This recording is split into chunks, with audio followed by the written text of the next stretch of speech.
Hi! In front of me is CUBOT King Kong 7, and today I would like to show you how you can set up screen lock.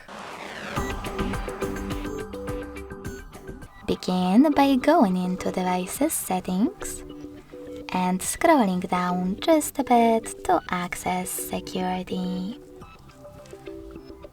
Now click on Screen Lock section and tap on the best login method for you: pattern, PIN or password. Finally, you get to create it. Tap on Next at the bottom right corner and repeat it in order to confirm it. Then select Confirm.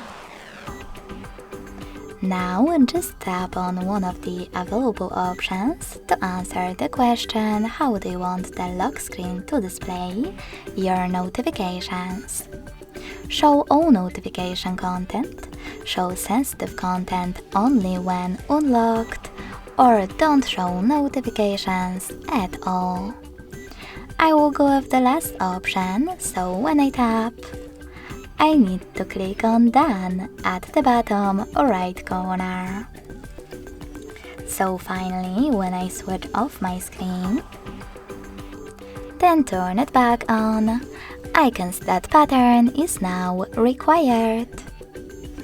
Thanks so much for watching. If you enjoyed this video, don't forget to leave a like, comment and subscribe. Bye!